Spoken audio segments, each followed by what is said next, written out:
வீட்டில் எதுவுமே இல்லை, வெறும் வெங்காயம் தக்காளி மட்டும்தான் இருக்குது அப்படின்னு நீங்கள் நினச்சிங்கன்னா குயிக்காக ஒரு 2 நிமிஷத்தில் இந்த ரெசிபி பண்ணலாங்க. இது நான் பாதியிலேருந்து தான் எடுக்க ஆரம்பித்தேன். எப்படின்னு சொல்கிறேன் உங்களுக்கு.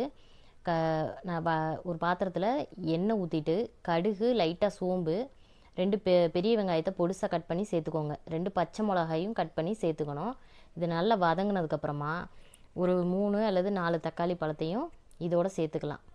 அதுக்கப்புறமா நல்லா ஓரளவுக்கு வதங்கினதுக்கப்புறமா கொஞ்சமாக மஞ்சத்தூள், அரை டீஸ்பூன் மிளகாத்தூள், 1 டீஸ்பூன் மல்லித்தூள், கொஞ்சம் மிளகுத்தூள், சீரகத்தூளும் சேர்த்துக்கோங்க. இது நல்லா வதக்கிட்டு கொஞ்சமாக தண்ணி ஊற்றி இந்த மாதிரி கொதி வந்ததுக்கப்புறமா கை நிறையா மல்லித்தலையை கட் பண்ணி சேர்த்துக்கோங்க. அப்புறம் 1 செகண்ட் மூடி வச்சுட்டு இந்த மாதிரி மத்து வச்சு நல்லா கடைஞ்சி எடுத்துக்கோங்க. ஒரு சட்னியும் இல்லாமல் ஒரு கடையும் இல்லாமல் 2க்கும் நடுவில் செம்ம டேஸ்ட்டாக இருக்குங்க. இது சப்பாத்தி, இட்லி, சூடான சாதம், தோசை எல்லாத்துக்குமே காம்பினேஷனாக இருக்கும்.